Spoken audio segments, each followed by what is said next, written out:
Olá, pessoal, bem-vindos mais uma vez aqui ao Pausa Saudável, aquele encontro semanal que a gente fala sobre saúde. Hoje não seria diferente, vamos pausar a vida corrida lá de fora para falar sobre saúde mental, talvez um pouco emocional, psicanálise, psicologia.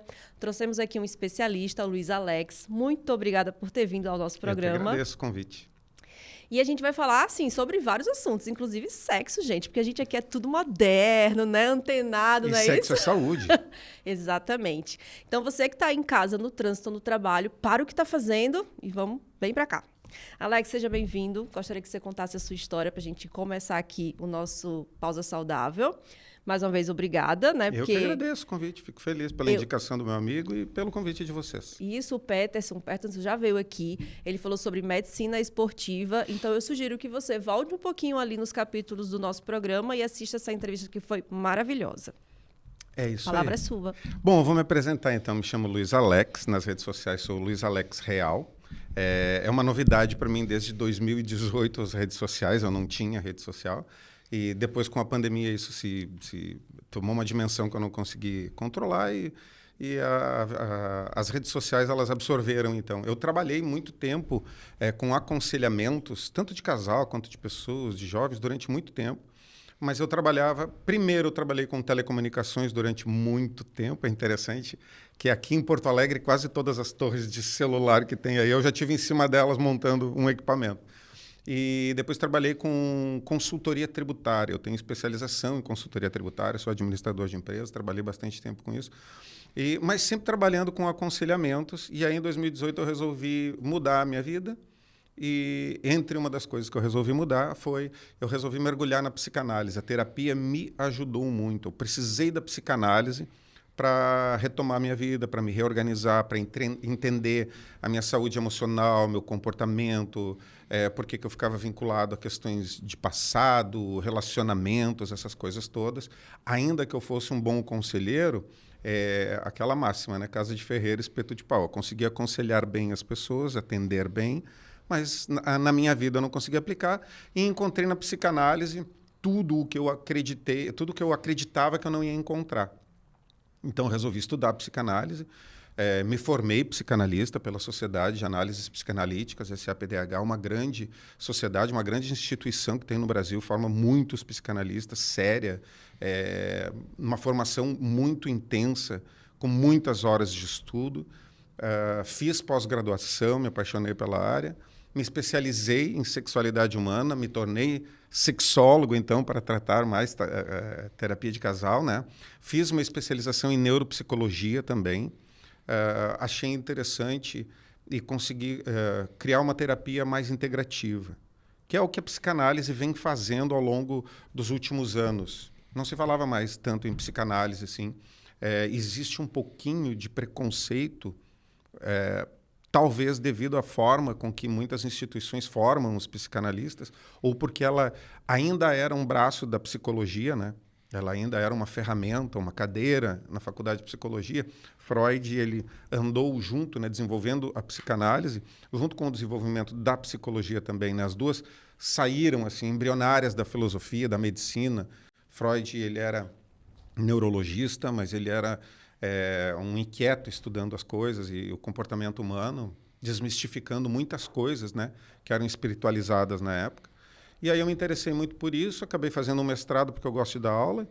E agora, em julho, eu defendi a minha última tese e me tornei doutor em psicanálise e comportamento humano. Estou muito feliz com isso. Foi uma jornada desde 2018 para cá, né, estudando e atendendo também. O que aconteceu? Veio a pandemia, não podíamos mais trabalhar, né? Me deslocar. Eu viajava bastante, eu dava curso, eu viajava, fazia palestra, atendia basicamente o meio corporativo já, né? E me reinventei, fui para as redes sociais falar, fui para uma rede social falar em lives a respeito de saúde emocional, comportamento tóxico, relacionamentos, sobre a toxicidade do machismo dentro da nossa sociedade com relação à saúde mental e emocional feminina. Viralizou muito, os vídeos foram para milhões de visualização. E aí esse pessoal migrou, né, para o Instagram. E aí eu comecei a trabalhar um pouco no Instagram e eu comecei a divulgar que atenderia. E hoje eu tenho aí uma média de 1.800, 1.900 horas de atendimento por mês praticamente nos últimos 4 anos. Assim. Me tornei um dos terapeutas que mais atendem por videochamada. Tem uma técnica específica para isso, dou treinamento para profissionais que querem atender por videochamada, a tal do teleatendimento, telemedicina, né? Que estava começando também na época da pandemia, as pessoas não sabiam se ia funcionar e o mundo se adaptou rápido assim, ao home office, ao teleatendimento, à videochamada. E hoje eu tenho pacientes do Brasil todo, da área da saúde emocional, assim, literalmente do Brasil todo. Já viajei para os lugares onde eu atendo para fazer convenção, encontro, curso, palestra, para tirar férias junto com o pessoal que faz o curso. E tem sido uma experiência incrível. Assim, eu realmente me encontrei na psicanálise. E a neuropsicologia é uma área que veio somar muito, a neurociência, a neuropsicologia hoje, eu acredito que se Freud fosse contemporâneo nosso agora, certamente ele estaria envolvido com neurociência, porque ela desvenda muitos mecanismos que se acreditavam que eram do inconsciente, né? A subjetividade da psicanálise fazia com que ela fosse considerada até mesmo uma pseudociência, mas hoje a gente sabe, através da neurociência, a gente sabe que a psicanálise foi assertiva em muitos... Freud foi assertivo em muitos dos seus relatos, das suas teorias, dos seus apontamentos, das suas práticas, né? E isso tem sido muito bom. Muitas pessoas do Brasil têm se beneficiado disso. A gente já está treinando novos psicanalistas, novos terapeutas com essa técnica psicanalítica integrativa, agregando o conhecimento sobre sexualidade, funcionalidade, né, humana, hormonal. É muito importante isso. E aí entra dentro da saúde, porque os nossos sentimentos são basicamente neurohormônios formados no nosso sistema digestivo, que facilita toda a produção das nossas emoções, que são neurohormônios também. Então, está tudo interligado, assim, saúde emocional, saúde física, comportamento, ambiente, alimentação, prática de exercício e o sexo, que na nossa sociedade ele ainda é um tabu sobre muitas coisas. Eu tenho cursos sobre sexualidade que são muito procurados, assim.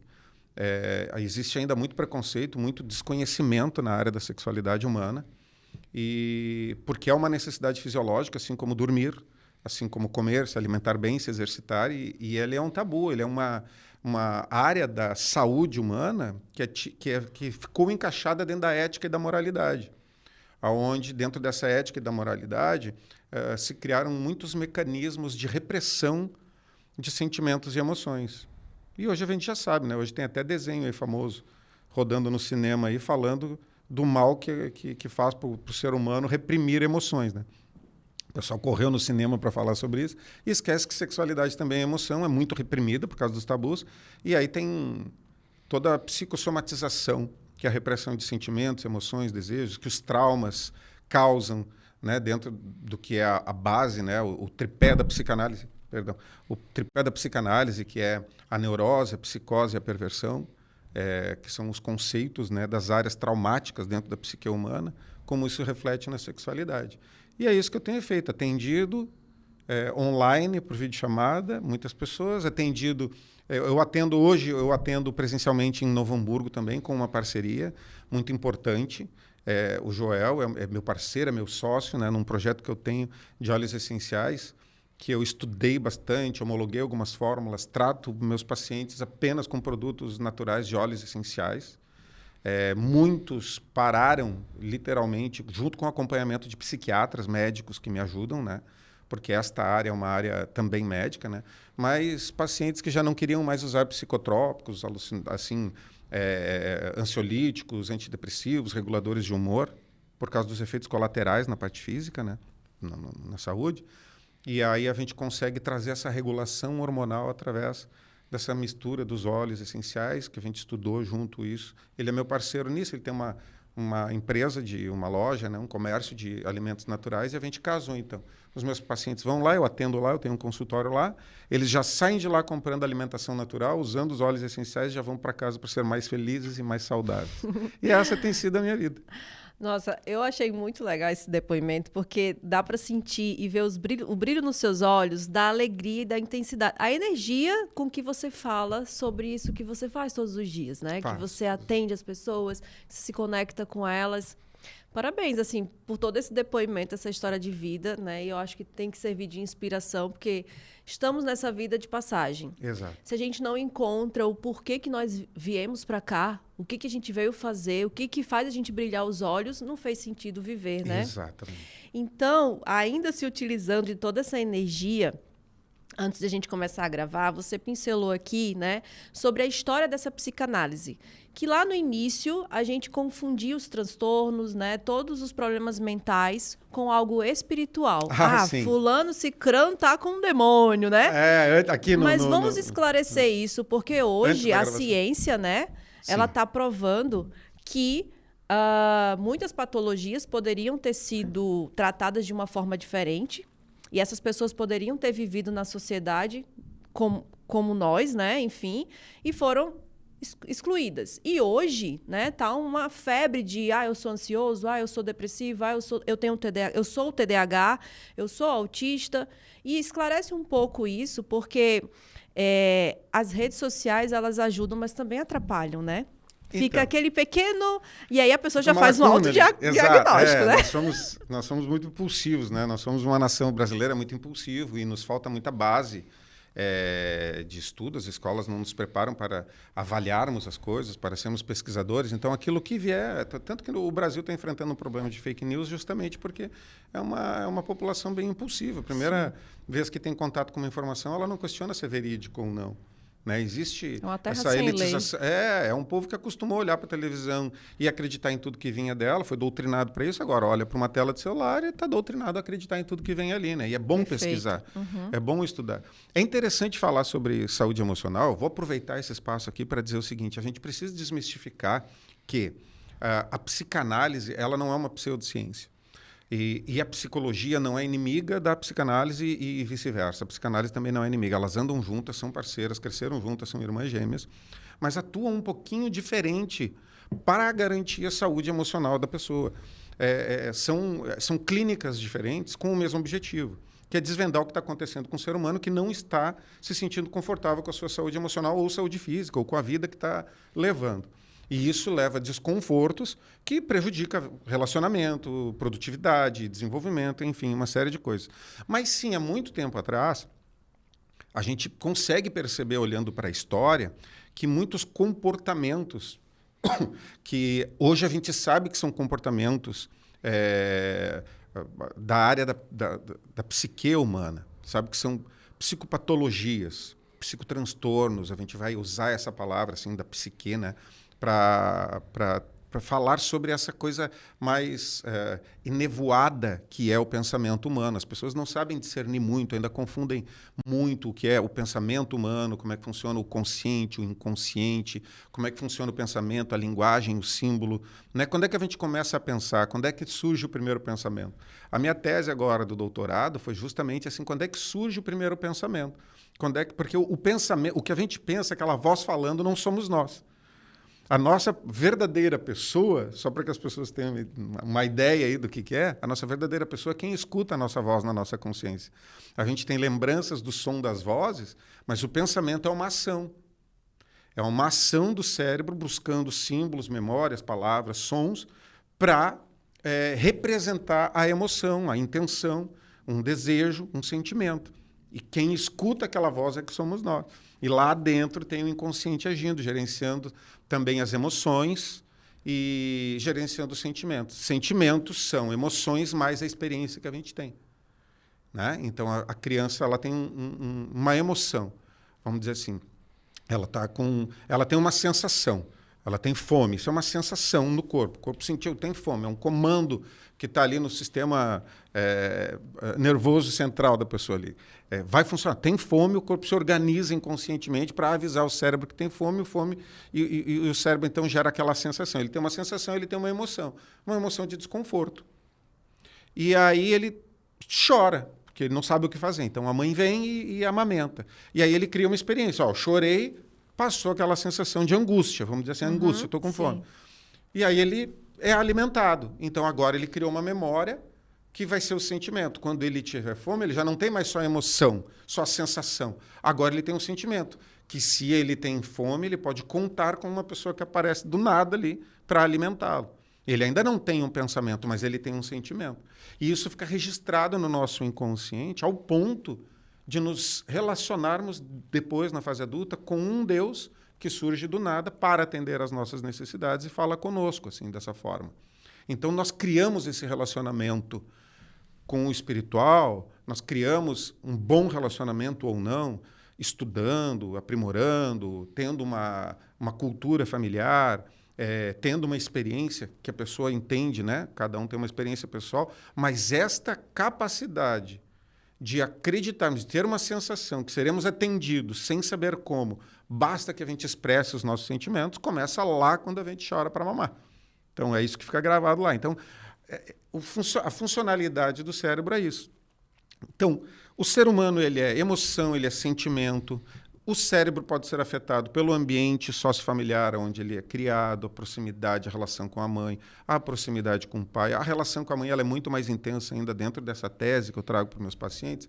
Toda a sensação, toda a vivência, toda a intenção que a mãe teve desde a gestação até os primeiros 2, 3 meses, este relacionamento materno influencia bastante em como toda criança percebe o mundo, percebe a vida, percebe a si mesma, a relação com o pai. Depois podem haver os transtornos de humor, transtornos de personalidade que também influenciam. Podem haver os traumas, né, que vêm depois de um acontecimento, depois de um evento. Então, são muitas coisas que podem influenciar no comportamento, no pensamento, na crença, nas emoções, né, no comportamento tanto funcional quanto disfuncional de um ser humano. Isso a gente sabe hoje porque a gente está estudando há muito tempo. Mas tu imagina que há 400, 500 anos atrás era a filosofia socrática ali, era a filosofia grega, filosofia egípcia, né? Então, a filosofia oriental, de certa forma, e aí os conhecimentos espirituais, os conhecimentos pagãos, religiosos, monoteístas, politeístas, enfim, toda essa cultura, né, dos povos, essa antropologia que a gente pode buscar dentro da antropologia, como é que cada lugar se relacionou com o ambiente e foi criando as suas entidades para explicar alguma coisa, né? E aí o que era transtorno, o que era problema psicológico, que fazia com que aquela pessoa não se comportasse de maneira neurotípica, que a gente chama hoje, ela era uma pessoa neurodivergente, então ele era considerado uma pessoa doente, uma pessoa perturbada, uma pessoa que podia estar acometida de um espírito, de uma doença, de alguma coisa, e ela era segregada porque eles não sabiam lidar com aquilo. Haja vista que a psicanálise começou com um estudo sobre histeria. Histeria é uma palavra derivada do grego, que é útero, né, da mulher, porque a histeria começou a ser estudada nas mulheres, né, que é aquela angústia por causa da disforia da TPM, disforia do transtorno pré-menstrual, as oscilações de humor feminino, os ciclos hormonais, né, vamos dizer assim, a repressão e a castração do desejo e do prazer feminino, do orgasmo feminino, que reprime, que contém emoções, e a mulher ela explodia, então, em raiva, fúria, descontrole, desespero. E começou por isso a psicanálise, analisando, conversando com a pessoa. E a psicanálise veio para isso, para entender, me fala do seu sentimento, me fala o que está acontecendo, me conta como é que foi. E Freud, então, foi muito assertivo, foi genial em perceber que por trás de tudo aquilo que é dito, tem muito mais coisas não sendo ditas. E esses padrões iam se repetindo. A relação com os pais, a relação com as mães, se era sozinho, se não era sozinho, qual era a cultura da casa, qual era a crença daquela casa, daquele lar. E aí ele foi desvendando isso, percebendo que algumas coisas eram padrão, se repetiam, outras coisas tinham um desenvolvimento mais orgânico, mas tinham uma origem no mesmo comportamento, e assim foi se desenvolvendo a psicanálise, e hoje a gente está aí. Vendo muitas pessoas falarem, confundir ansiedade e depressão, as pessoas não sabem discernir transtorno de ansiedade generalizado com uma crise de ansiedade. A ansiedade é um sentimento, né, é uma emoção, é uma reação normal do corpo à emoção do medo. A ansiedade, para muitos neurocientistas, nem é considerada uma emoção, ela é considerada uma reação do corpo ao sentimento, à emoção do medo. Então, o medo de que algo que tu deseja não aconteça, ou aconteça, né? Se for uma coisa ruim, aconteça, ou que uma coisa boa não aconteça, este medo disso acontecer, tu antecipa isso, e aí desencadeia uma ansiedade. Porque, para a neurociência, ser só uma emoção, a ansiedade ser só uma emoção, não justificaria ela mexer com sono, saúde, sistema digestivo, sudorese, taquicardia, dificuldade de respirar, ou seja, é uma reação ao medo que provoca, que desencadeia uma reação em todo o resto do corpo. Não só no pensamento do medo, não só no pensar no futuro. Então a gente vai estudando, aprimorando cada vez mais isso e descobrindo que a ansiedade, a depressão, que pode vir de eventos de luto, eventos de perda, e pode ser inclusive assim, o luto ele vem por um divórcio, ele vem por perder alguém, ele vem por uma notícia que é tu que vai morrer, né? A gente fala da tanatologia, a gente estuda tanto o morrer, tanto a morte quanto o morrer. Uma notícia de um médico que alguém tem câncer é a pessoa da família que vai perder alguém para a morte e a própria pessoa que está doente que vai morrer. Como que a gente lida com isso? Perder uma casa, perder um emprego, perder um membro, né, do corpo, perder a família, o divórcio, ele é um luto muito doloroso, um transtorno bioquímico no corpo, avassalador, ele é doloroso fisicamente, independente de quem provocou ou não, se tinha razão ou não. Os transtornos que afetam as relações também geram um luto. Quando tu descobre que está te relacionando com uma pessoa que, por exemplo, não vai mudar um comportamento, uma pessoa com uma personalidade narcisista, né? E tu vai ter que antecipadamente já saber que tu vai ter que te desligar, que tu vai ter que te afastar.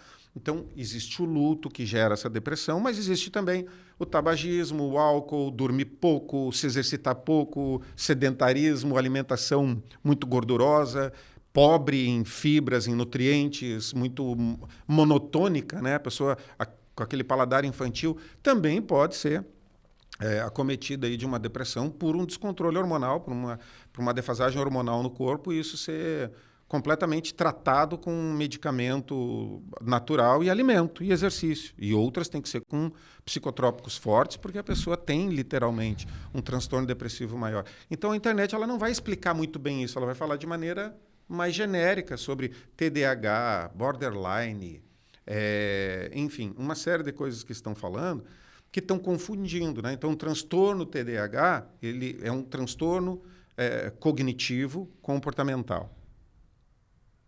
E existe o transtorno de personalidade narcisista, que é um transtorno da personalidade, né? Que é um transtorno de pensamento, de entendimento também. Eles vão atuar diferente no corpo da pessoa, na mente da pessoa. Existe a bipolaridade, que tem 2 tipos de bipolaridade, dá para falar uma semana sobre bipolaridade, que as pessoas, tu é bipolar, porque tu altera o teu humor. Tu é TDAH porque tu é muito esquecido, tu é desconectado, eu estou falando contigo, tu não presta atenção em nada. As pessoas podem confundir isso também. Porque uma pessoa que está esgotada, num lugar tóxico, uma pessoa que está com medo, com uma preocupação que não pode falar, é uma pessoa que também está distraída.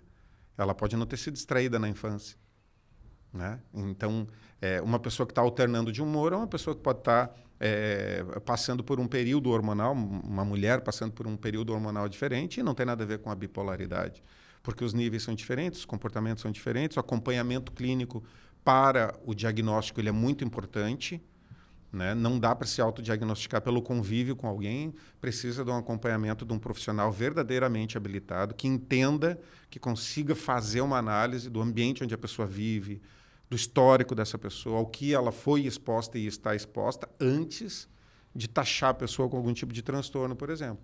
Mas a rede social, independente de todos esses detalhes que eu trouxe, que poderiam ser muito mais, pelo menos ela fomenta falar sobre isso.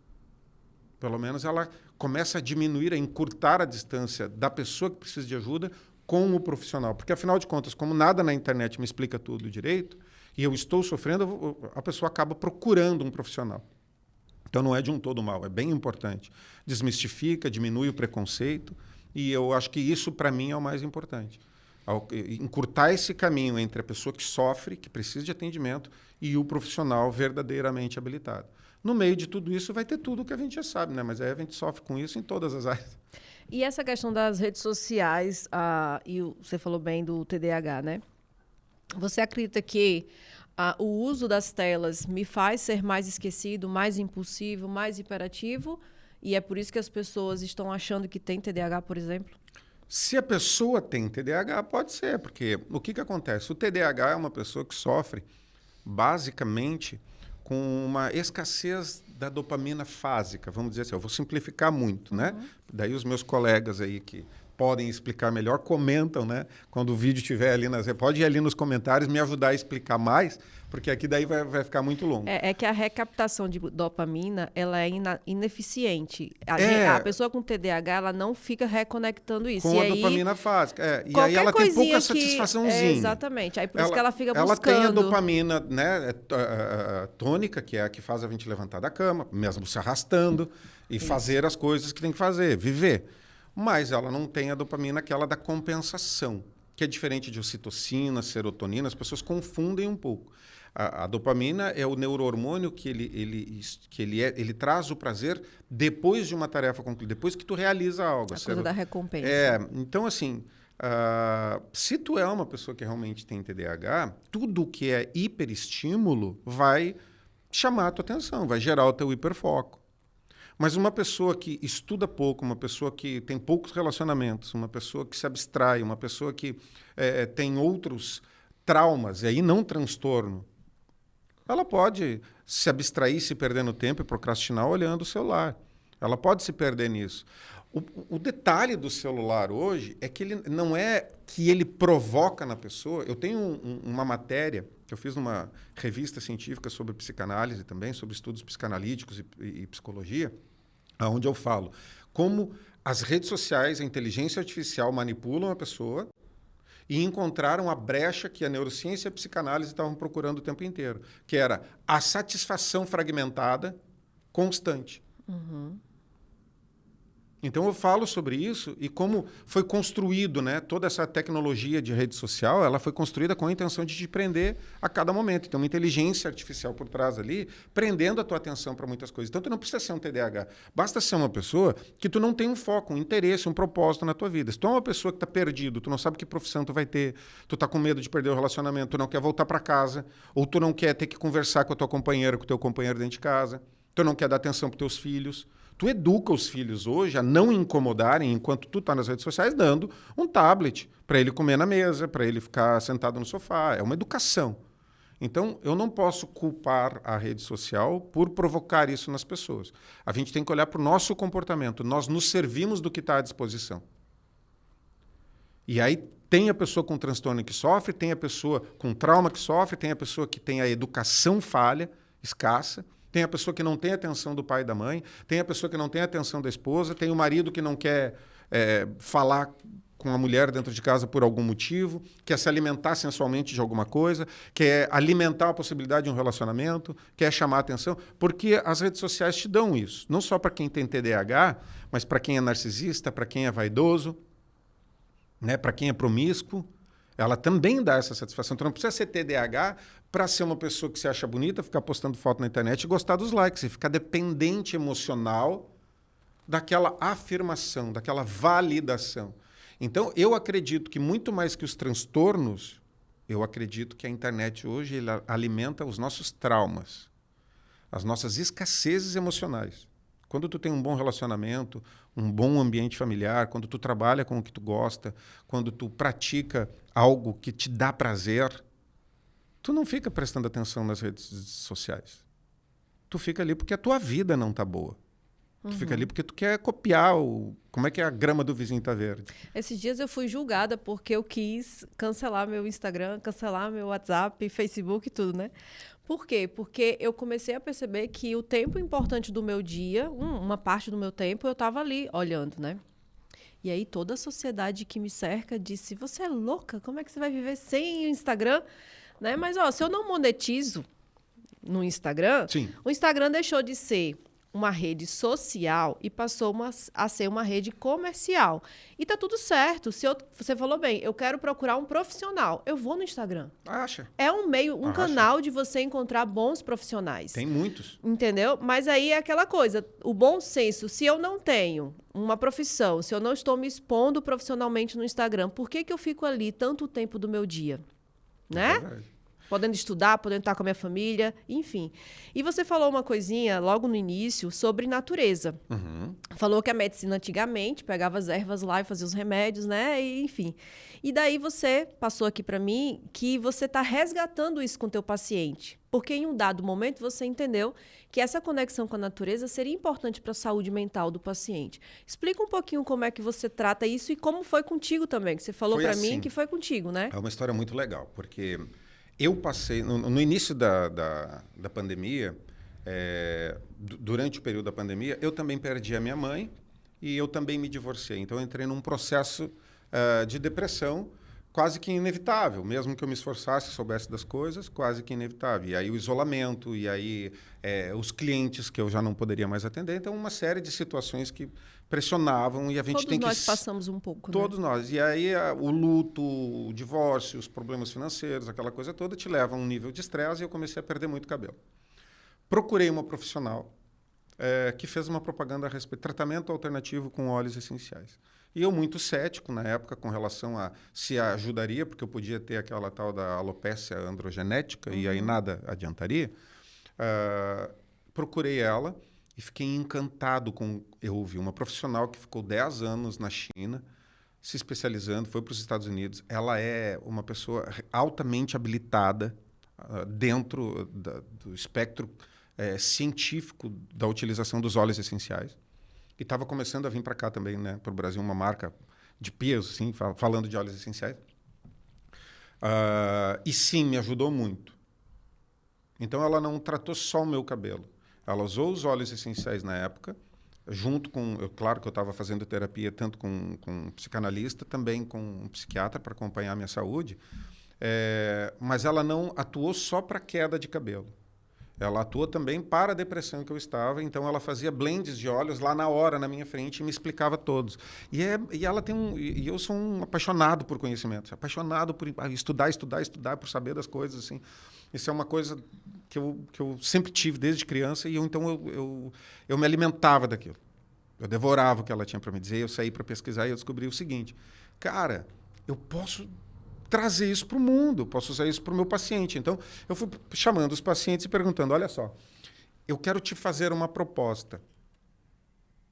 Eu quero fazer uma mistura de óleo essencial, que não tem efeito colateral nem nada. Eu quero combinar os óleos e eu queria que tu usasse para ver como é que tu te sente. E aí eu comecei a trabalhar isso com alguns pacientes, indicando. Então, o que eles faziam? Eles compravam onde eles estavam, porque eu atendo... Eles são pessoas do Brasil todo, tá? Isso não foi aqui só no Rio Grande do Sul, não.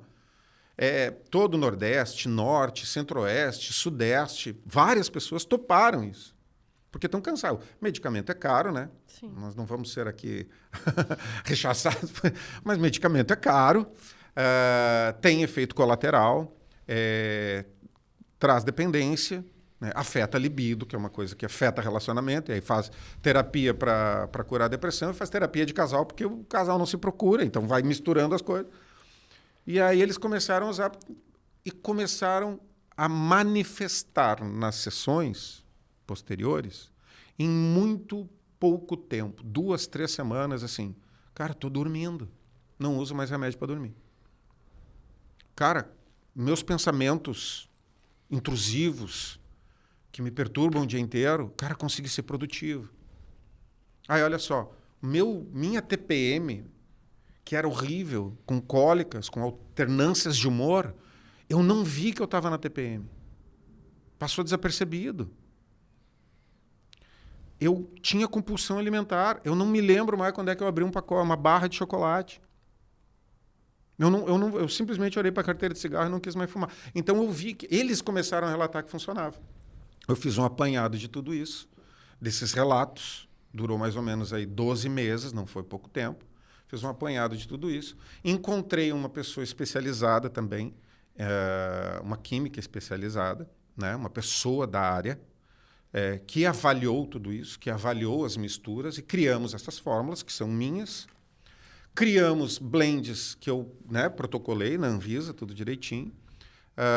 E eu descobri depois pela neurociência, já na formação de neuropsicologia, eu descobri que nós temos uma glândula aqui, que chama vômero nasal, que é a que capta os feromônios para as relações, para as vontades. Estou resumindo muito. Tá. Pode ser tantas outras coisas. Mas a gente descobriu que pelo olfato, o cérebro é estimulado muito mais rápido. Então, ao invés de eu dar o óleo para as pessoas passarem nas mãos e fazer todo aquele ritual com o vaporizador, etc., etc., eu criei um blendzinho que a pessoa inala direto, assim. Em 15 minutos, 20, já começa a fazer efeito. E mudou a vida de muitas pessoas. Hoje, muitas pessoas usam no Brasil todo. A gente envia para o Brasil todo. Eles são específicos para foco e concentração, eles são específicos para compulsão alimentar, específicos para... Tem um que é o sagrado feminino, que é autoestima feminina, libido, transtorno da TPM, tem uma síndrome que a gente fala que é de coração quebrado. Sabe aquela pessoa que acha que sempre escolhe a pessoa errada, que se torna uma pessoa dependente emocional, que não consegue se amar? Isso são traumas. E o óleo, e usar o óleo e fazer a terapia fortalece a pessoa para que ela vença esses pensamentos negativos, essa crença que limita ela, e ela se recupera disso. Enfim, esses óleos estão ali, eu trato meus pacientes, eles compram, já está para vender também, já tem para vender, já vende na internet, já vende em loja. Depois de 15 minutos... A pessoa usa ali diariamente, já incorpora. E realmente, muitos que começaram a usar não usam mais hoje. Os psicotrópicos não usam mais remédio, não usam mais estimulantes ou calmantes, que vamos chamar do que for, né? E a vida deles mudou bastante. E quando você fala assim, né, dessa questão da terapia de casal e do estímulo à sexualidade, né? Você comentou sobre os tabus. Então, Sim. Eu sou mulher e acho que algumas coisas eu não posso fazer com meu marido. Eu tô falando de mim não, tá, gente? Tô me usando como exemplo.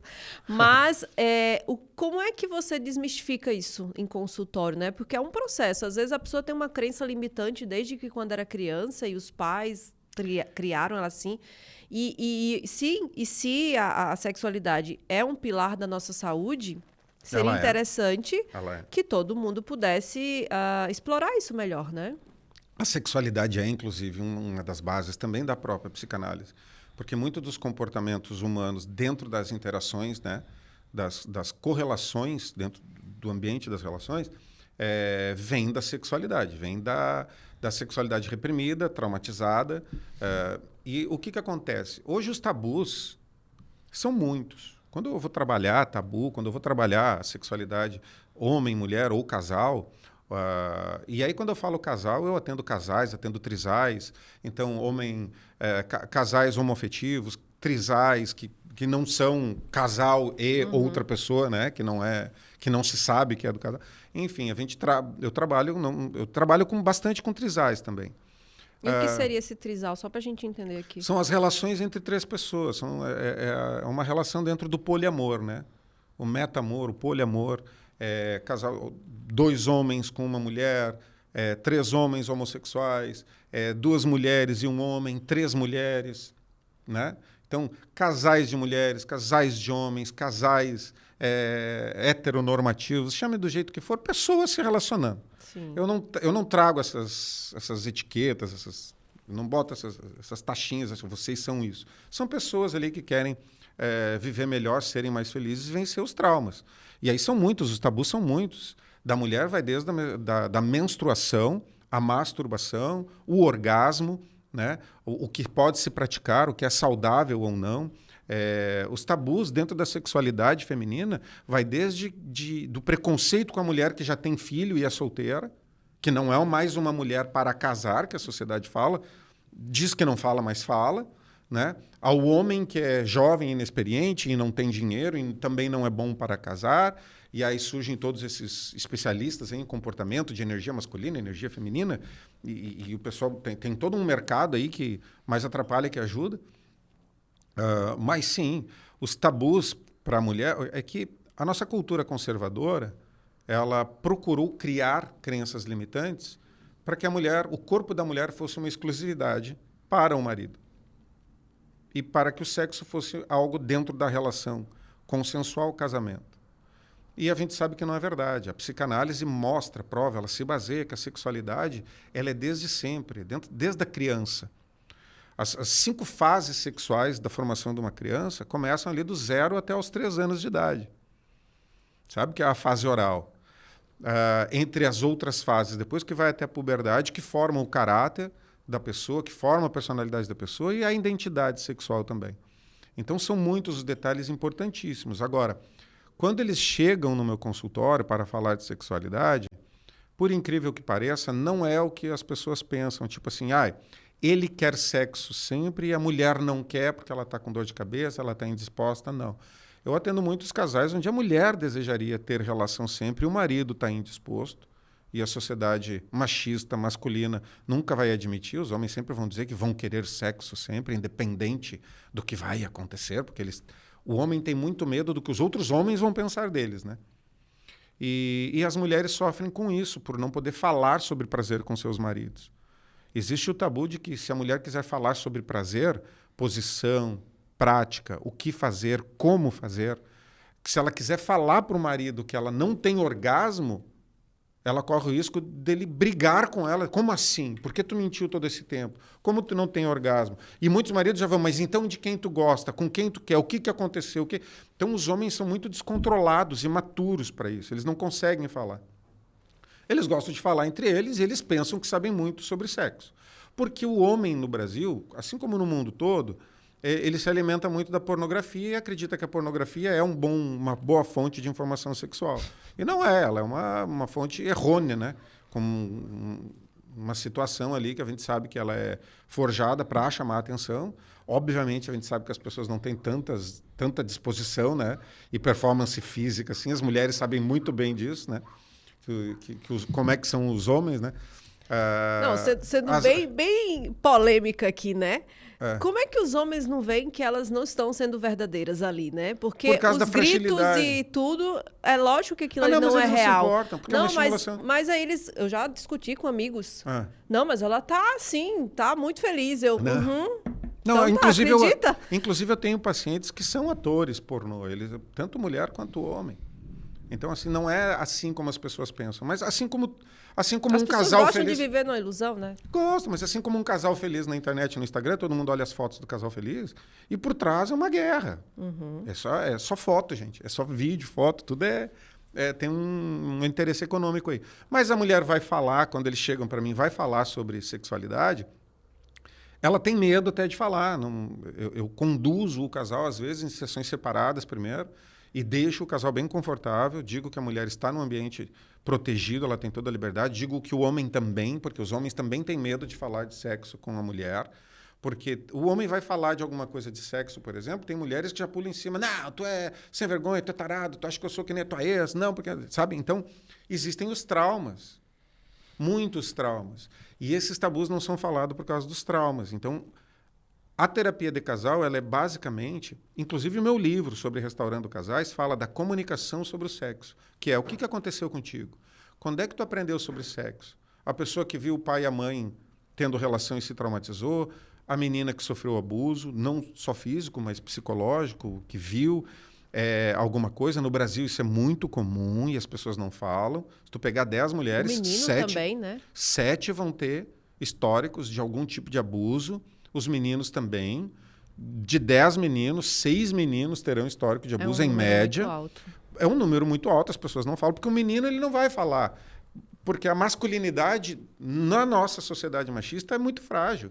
Qualquer coisa que tu fizer fragiliza a tua masculinidade.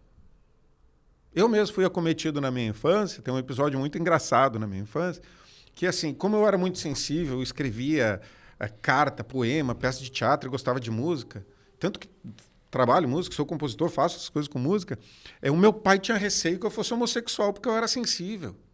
Eu tinha cabelo comprido, na minha década de 80, início da década de 90, ter cabelo comprido, tu era homossexual. Se eu fosse, não teria problema nenhum. Eu não vejo problema nenhum, mas eu teria sofrido bastante, porque quem sofre muito o preconceito. Sim. E ainda há o preconceito, sim. As pessoas dizem, melhoramos muito, melhoramos nada. Ainda há, sim, muito preconceito e eles têm que se impor mesmo, porque senão eles vão ser rechaçados mesmo. As pessoas são abusivas com relação a isso, ao preconceito. E aí a mulher vai falar disso, o casal vai falar disso, eu deixo eles à vontade. eu investigo como é que eles descobriram o sexo, quais foram as primeiras relações, se está vinculado a sentimento ou não, se ela pode falar, qual que é o medo, né? O que eles estão enfrentando. Às vezes o casal está afastado sexualmente por um problema de saúde, às vezes está afastado sexualmente por um comportamento do esposo ou da esposa, por causa de filhos, incidência de muitos parentes dentro de casa, problemas financeiros, condicionamento físico, saúde, aparência, estética. Então, a gente tem que investigar o que está acontecendo. Por exemplo, hoje eu recebo muitas pacientes mulheres entre 45 e 55 anos de idade, que olha só que interessante. Fica aqui, para cá que eu olho. Mulheres entre 45 e 55 anos não tenham vergonha de procurar um ginecologista e perguntar se vocês estão na menopausa. Não é vergonhoso isso. Eu atendo pacientes que, olha só, quem sabe tu está na menopausa, por causa, né? Tá tendo ali a questão da temperatura corporal, calorão, está dormindo, está ressecada, não consegue, tem que lubrificar quando vai ter relação com o marido, reclama de dor, não tem orgasmo, não tem vontade, às vezes tem muita vontade, alimentação, então distúrbio do sono, distúrbio alimentar, distúrbio comportamental, alternância de humor. Vai no médico, vê se está tudo bem com a testosterona, com a tua saúde, vê como é que está. E elas não vão também. Porque tem o preconceito e o tabu com relação à idade. Se eu admitir que estou na pré-menopausa, na menopausa, então eu já não sou mais uma pessoa jovem. Os homens têm preconceito de procurar. Homem jovem, com 20, 30 anos de idade, usando testosterona descontroladamente para ter uma estética física masculina que mal sabem eles. Nossa, isso é polêmico de um jeito assim, mas cara, toda a masculinidade do cara fica alterada, o comportamento fica alterado, o relacionamento fica alterado e não há quem possa comprovar que não. Hoje a medicina sabe disso, então tem que ter acompanhamento médico para tudo isso e as pessoas fazem desordenadamente e sofrem nas relações. Então, dentro da terapia, eu descubro num processo investigativo com eles. De uma maneira leve, eles acabam, né, relaxando, curtindo, ficando à vontade, falando daquilo, e o conhecimento liberta mesmo. E quais são as técnicas, assim, vamos supor, né? A pessoa está em casa e se identificou com o que você falou. Sou senhora, tenho 50 anos, estou sem vontade de fazer sexo com meu marido, mas ele está ali, sentado com um barrigão no sofá. Quais são as melhores técnicas para eu reavivar esse casamento? Porque eu acho que as pessoas não sabem nem dar o primeiro passo. Pega a carteira dele com os cartões de crédito, sai correndo e diz, eu vou gastar tudo, faz ele correr atrás de ti, aí ele vai deixar de ser sedentário, perde a barriga, porque um homem sedentário, assim, a estética da barriga é uma brincadeira. Sim, claro. Mas assim, um homem sedentário que se alimenta mal, que bebe, que está jogado no sofá, que não arruma casa, que não conversa com a esposa, que não é uma pessoa que dá para admirar, derruba a libido de qualquer pessoa. Então, a libido ela não é só uma questão de tratar traumas para tirar as barreiras que impedem a pessoa de ter desejo sexual. Isso é bem importante. Mas também é bem importante entender que, às vezes, não é o trauma. Às vezes, o parceiro ou a parceira tem um comportamento que não desperta. Né? Tu tem que ser uma pessoa interessante, não só atraente fisicamente, esteticamente. O teu comportamento te torna atraente. O teu comportamento, a forma de falar, como tu trata a pessoa, mais do que a pessoa diz que sente por ti, é como ela te trata, que vai despertar a libido do parceiro. Então, o sexo ele é saúde, ele é libido, ele é saúde física e saúde emocional e também é comportamental. Se tu não é uma pessoa que merece chamar a atenção, que a pessoa olha para ti, quer discutir, quer te cobrar alguma coisa e vê uma cena que é lamentável, ou o marido briga o dia inteiro, discute o dia inteiro, critica o dia inteiro, diminui a mulher o dia inteiro, chega de noite, quer deitar na cama e quer que a mulher esteja lá de lingerie num polidense. Não vai acontecer. Não vai acontecer, porque ela tá por aqui para mandar ele, pega tuas malas e te some de volta para casa. Se tu queria uma mãe, ficasse na tua casa. As mulheres não querem meninos, mas também não querem pais. Então, esse desnivelar da relação também inibe a libido. Então, o que eu diria? Conversa, faz terapia, alinha, fala dos teus sentimentos, expõe o que tu sente, sem medo de ser criticado. Mas aí, a pessoa não consegue ter esse início de conversa, porque o outro não permite. Já começa uma discussão. E aí, por que eu estou trazendo isso para você, Luiz? É que é a realidade das famílias hoje brasileiras, pelo menos uma parte, ou talvez a maioria. Uma boa parte da né? sociedade passa E aí eu tô ali, infeliz, não consigo nem ver a esperança no fim do túnel, né? Às vezes, óbvio, a mulher tem a sabedoria, porque, né, já fala biblicamente, né? A mulher é a sábia da casa. Então, ela pode, sim, fazer um café da manhã legal pro marido, botar uma roupa, colocar um perfume e tal, e começar a criar um ambiente. Mas só ela, né? E aí, como é que eu faço para chegar pro meu marido e ter esse start de conversa que seja edificante, que possa melhorar o ambiente, que possa trazer harmonia, paz, amor? Se ela procurar a ajuda de um profissional, ela primeiro tem que... ela tem que entender que ela precisa de ajuda. É o primeiro ponto. Que não tá vinculado, isso pode não estar vinculado a amor. Pode estar vinculado a comportamento. Segundo, se ela tiver coragem de perguntar, ela tem que passar por cima do orgulho, que é o desejo de olhar para o marido e dizer assim, por que tu não me nota? E fazer uma outra pergunta. Olhar para ele e perguntar assim, por que tu tá desanimado? E tá preparada para ouvir alguma coisa que não... O que está né? acontecendo que tu tá triste? O que eu posso fazer para te animar? Por que tu não percebe a nossa casa? Por que tu não percebe o nosso relacionamento? Eu posso te ajudar com alguma coisa? Porque quando tu te coloca à disposição para ouvir a pessoa pode querer falar. Agora, as relações hoje em dia estão assim, tá todo mundo querendo falar e ninguém querendo ouvir. E se a gente quer a solução, a gente tem que ir pelo caminho que funciona, independente de qual seja. Então, às vezes, as pessoas não querem falar porque também não querem ouvir. Elas querem cobrar, mas não querem entregar, por causa das mágoas. Do nada, não vai melhorar. Precisa de ajuda. Às vezes, não adianta só a parte da espiritualidade, porque conhecimento e sabedoria é uma coisa que a gente precisa adquirir. Inclusive, todas as religiões e todos os, vamos dizer assim, os paradoxos espirituais levam o ser humano a busque conhecimento. Busca a verdade, para ser livre do engano, para ser livre do trauma, livre da tristeza.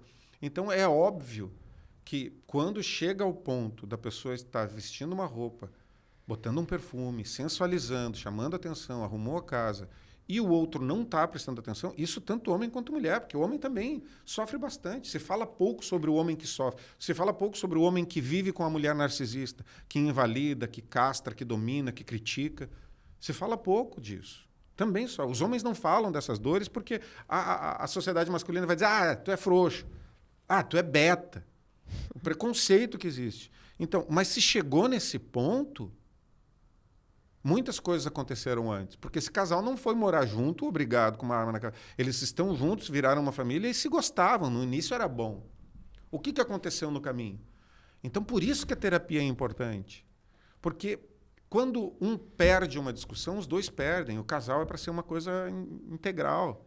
Quando um está triste, o outro tinha que estar triste também. Se um não goza, o outro não goza. Se um não está feliz, o outro não está feliz. Porque como é que tu ama uma pessoa e não se importa se ele é feliz, se ele está em paz, se ele está, né, gostando do lar? Como é que tu tem uma relação sexual e não se importa com o prazer do outro? Como é que tu pode querer receber uma massagem e nunca estar disposto a dar uma massagem? Como é que tu pode pensar que tu vai procurar e tem que ter o direito de conseguir e quando tu é procurado tu está indisposto? Né? Por que as mulheres querem estar com um homem se o desejo masculino as ofende? Para que estar com uma mulher que te rejeita o tempo inteiro? Por que tu está nessa relação? É isso que tem que ser perguntado. Vem antes o problema. Ali é só o sintoma. O problema é outro. Então, a terapia sempre vai ajudar muito mais rápido. Sim, eu faço terapia há 4 anos, então... E é o que... Assina embaixo aí tudo que você falou. Bom, indo já para o finalzinho do nosso podcast, que está maravilhoso, porque eu aprendo sempre muito. Você falou que gosta muito de aprender, então somos dois. Eu adoro ouvir pessoas falarem sobre algum tipo de assunto que eu desconheço e eu vou, né, crescendo com isso. Queria falar rapidamente aqui sobre o livro O que as Águas Revelam, que você que trouxe para a gente, para a pauta. Então, vamos falar um pouquinho sobre isso, trazer a questão das enchentes aqui no Rio Grande do Sul, né? Certamente você, como profissional da área da psicanálise, deve ter feito voluntariado, né? Porque eu nem sei se alguém não ajudou de alguma forma alguém durante as enchentes aqui. Fala um pouquinho sobre esse livro. Então, O que as Águas Revelam é um livro que conta literalmente a minha experiência como voluntário. Não comecei como voluntário propriamente, porque eu me antenei assim, saí, vou ser voluntário. Foi uma cadeia de coisas que me levou a prestar atenção, que eu estava muito inserido dentro do ambiente, principalmente no município de Canoas, onde eu moro, ajudado por muitas pessoas, com muito suporte, com muitos parceiros. Eles estão evidenciados no livro. E o que tem ali nesse livro? A gente começou a ajudar, eu comecei a ser voluntário desde os primeiros sanduíches, dos primeiros abrigos que foram abertos, até prestar atenção, até um momento em que começaram algumas dificuldades com o medicamento, e eu vi que muitos medicamentos foram doados que eram controlados, e principalmente psicotrópicos. E eu, com essa preocupação, fui ajudar alguns lugares a organizar, tirar isso do alcance das pessoas, ver se tinha profissional adequado para orientar, aquela coisa toda, porque as pessoas deixaram tudo nas suas casas, inclusive medicamentos de uso contínuo que prejudicariam muitas pessoas. Então, o motivo foi esse. E percebi que tanto as pessoas, as vítimas que chegavam nos abrigos, quanto os voluntários, depois de algumas horas, estavam muito impactados com o que viam. E aí eu não consegui parar de atender por 30 dias. Então, durante o dia, eu ajudava assim nos abrigos, porque não dava mais para trabalhar, estava todo mundo envolvido com aquilo ali, centenas de milhares de pessoas. Sim, não foi mais voluntária do que... Foi demais. Não, e lindo, né? Assim, Pacientes tirando toda a meus parte envolvidos, ruim, pessoas do Brasil todo querendo foi um ajudar. envolvimento muito bonito. Patrocinador, pessoas que eram envolvidas com outros patrocínios que eu tenho nas redes sociais, que queriam ajudar, patrocinar Sim. de alguma forma. Toda aquela bagunça que acontece sempre nas redes sociais. E aí eu fui me envolvendo com alguns abrigos e eu montei um lugarzinho nesses abrigos onde eu atendia as pessoas. E esse atender as pessoas era mais ou menos das 10 da noite até as 5 horas da manhã, por quase 30 dias. E aí eu recebi muito apoio da Sociedade de Psicanálise, porque eu estava esgotado. Então, os psicanalistas começaram a me ajudar, mandando recursos para que eu pudesse ajudar com medicamento, roupa, colchão, de tudo que vocês imaginarem, eletrodoméstico, enfim, tudo.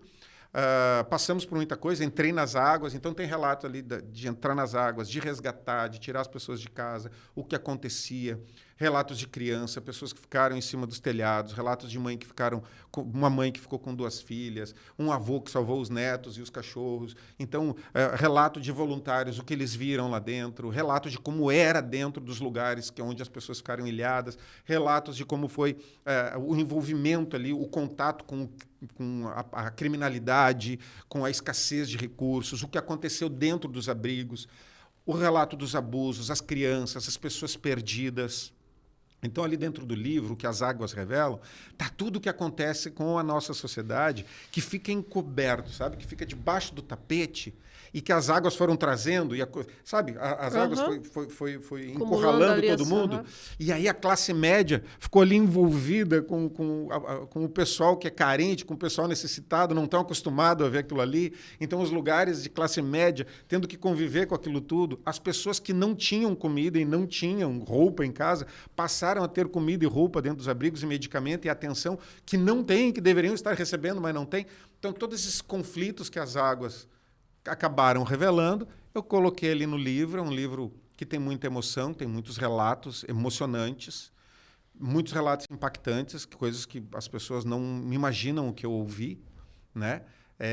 Dentro dos abrigos, assim, eu ser autorizado a entrar e atender algum lugar porque tinha uma rixa entre um lado e outro, pessoas que sofriam abusos, pessoas com problemas psicológicos que precisaram de tratamento, enfim, uma série de relatos muito emocionantes que vai vivificar, que vai trazer de volta este momento que inspirou tanta solidariedade e que no próprio livro eu digo, a gente vai esquecer isso muito rápido, vai deixar de ser solidário, a gente vai deixar de notar que a nossa vida é boa, a gente vai deixar de ser grato pelo que a gente tem, pela nossa família, sabe?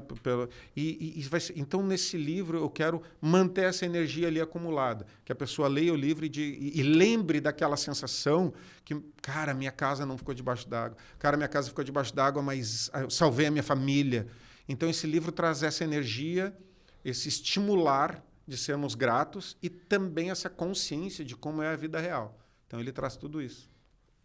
Você vai falando, a gente vai meio que se emocionando, porque eu estava aqui, né? E eu também vi muita coisa nos abrigos, né? E a gente, na Zona Sul, né, teve muita gente que ficou 45 dias no abrigo. Sim, né? Porque não conseguia voltar para casa. A gente ajuda algumas famílias e aí eles falavam assim, agora. eu não quero mais voltar, tá tão bom aqui. Tá tão bom aqui. Dentro do abrigo. E tu chegava no abrigo e eu estava exausto e as pessoas queriam contar as histórias delas e eu estava impactado com outra. Assim, gente que viu pessoas, né, partindo, assim, perdendo a vida, gente que perdeu tudo. sabe? Eu atendi um casal, olha que interessante.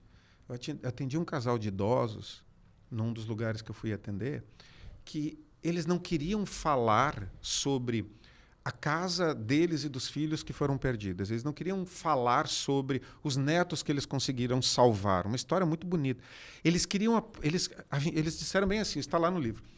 A gente descobriu que tu é terapeuta de casal, né? Eu falei, sim. Então, olha só, a gente passou a vida inteira brigando. Ela com 65 anos de idade, ele com 68. E ela disse assim, e eu nunca tive um orgasmo. Oh, meu Deus. E agora que eu vi a minha vida assim, ó, tudo pode acabar. Eu levei 50 anos construindo a minha casa, ela acabou em 5 minutos com aquela água.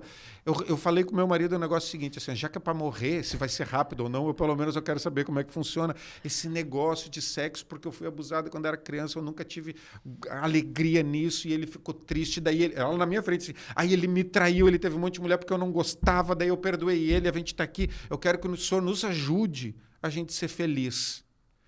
Porque essa enchente só me mostrou que eu estou perdendo tempo na minha vida guardando mágoa. Esse é um dos relatos que está lá. E aí eu dizia o quê para a mulher? Ela achou que foi quem veio me ensinar foi ela, né? Uhum. E relatos de criança. Foi muito interessante o que está ali. Como foi criada aqui em Porto Alegre uma rede usando inteligência artificial para conectar as pessoas e diminuir a ansiedade das pessoas que estavam com seus parentes perdidos. Então não tinha essa informação. O que aconteceu com as doações, como é que a gente reagia com isso. Então tem muita coisa legal dentro do livro. Literalmente o título é isso mesmo, é o que as águas revelam. Ele é e-book agora, já está à disposição, já está à venda. É digital. E no final de agosto agora ele já estará à venda físico, patrocinado aí pela Sociedade de Análises Psicanalíticas, na pessoa do diretor e doutor psicanalista Emerson Crispim, a quem eu tenho muita gratidão. E logo todo mundo que quiser relembrar, saber o que aconteceu, quiser saber detalhes, quiser ler histórias emocionantes. Porque tem algumas histórias dentro do livro que eu vou confessar para ti. Eu não consigo falar delas. Eu escrevi, mas eu não consigo falar, me emociona. E algumas pessoas começam a ler o livro, e em determinado momento do livro eles param de ler, ou, né, dentro do tablet ali, ou do Kindle e tal, eles param de ler e vão abraçar as pessoas da família. Deixa eu te abraçar aqui. A mulher pergunta o que tu está fazendo. Eu estava lendo ali, deixa eu te abraçar. Então as pessoas ficam emocionadas por entender o valor da família, da casa, da história de vida que eles têm, né? E é isso que eu proponho ali. Eu acho que nada é por acaso, né? Minha mãe, ela mora no Nordeste. E engraçado, né? Eu estava no olho do furacão, e mal aqui e tudo, e ela falou assim, filha, você está tendo uma maravilhosa oportunidade. Eu disse, da onde que eu estou tendo oportunidade, mãe? Ela, sim, de ajudar as pessoas. Eu queria estar aí com você. E eu estou aqui longe, só vendo pela televisão. Então, olha a ótica, né? Uma visão que perfeita. Eu estou tendo uma oportunidade. E aí, sim, eu mudei completamente a minha forma de enxergar aquilo tudo que eu estava fazendo, né? Porque você está ali no movimento, né? Você chega em casa cansado, dorme, acorda de novo, vai para algum lugar ajudar de alguma forma. Eu lembro que eu saía às 5 horas da manhã para ajudar como Nutri a separar os mantimentos, sim, validade e tudo. E aí minha mãe falou isso, né? Que eu estava tendo uma oportunidade. Tu sabe que essa história aconteceu com todo mundo. E no livro eu digo o seguinte. De que lado tu esteve? Porque só tem 2 lados. Ou tu foi ajudado, ou tu precisou de ajuda. Não, ou tu precisou de ajuda, ou sim, tu ajudou. Tu ajudou. Uhum. Não tem outro lado diante do que aconteceu aqui. E a psicanálise, como ela está em constante movimento, ela tem constante adaptação. A psicanálise ela é orgânica, ela nunca está pronta, ela está sempre crescendo. Como eu te falei, ela é integrativa hoje com outras ciências, com a neurociência, com a psicologia, com a psiquiatria, ela vai comportamental também. Mas a psicanálise ela é também solidariedade, humanidade. É compreender o ser humano. E foi um momento muito traumático. Então, ser um psicanalista naquele momento e ver pessoas com os seus traumas, com as suas síndromes, com os seus transtornos, encarando aquele momento traumático, foi muito importante para que a gente desenvolvesse um olhar diferente, mais humano, para cuidar da saúde mental. Eu atendi, numa noite, uma família que chegou com uma criança, uma menina, de 9 anos de idade, e ela chorava demais. E aí eu chamei os adultos que chegaram com ela, perguntando, o que tem com a filhinha de vocês, eu posso ajudar? Não, ela não é nossa filha. Eu, como assim? Não, ela não é nossa filha. Ela é vizinha, né?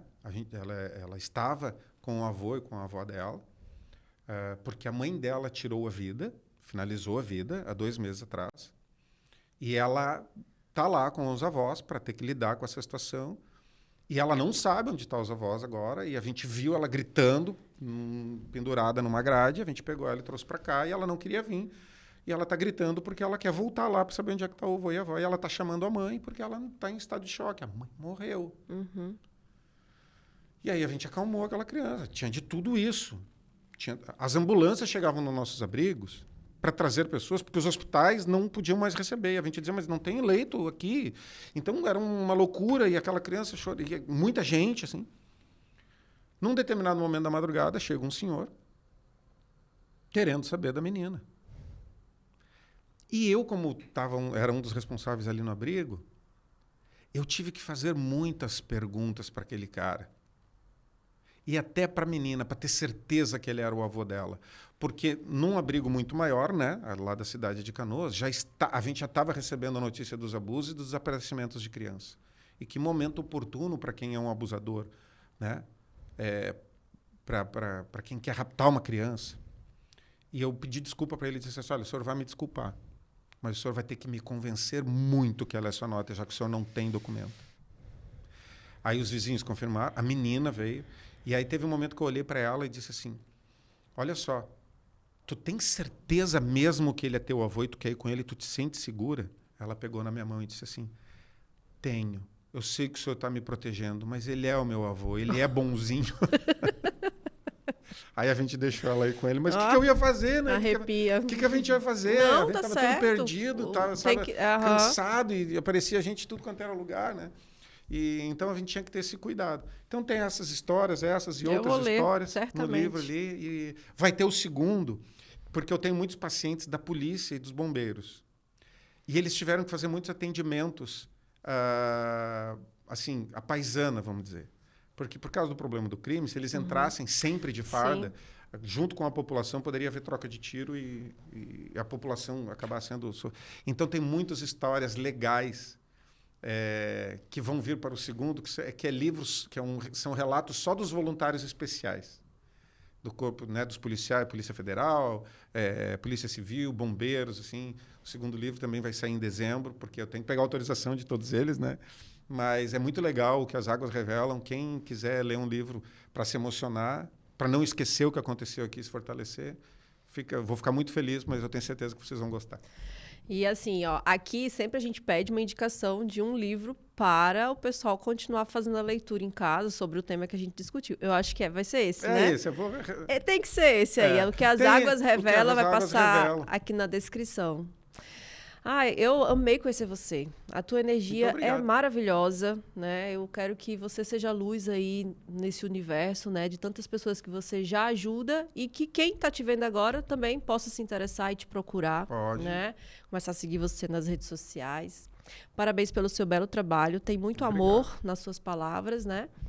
E pausa saudável é isso, né, gente? Parar um pouquinho a vida corrida lá de fora para falar sobre amor, paz, união, abraço, né? Saúde. É isso aí. Gente, muito obrigada. Obrigada, Luiz Alex. Eu que agradeço pela oportunidade. E até semana que vem. Tchau, tchau.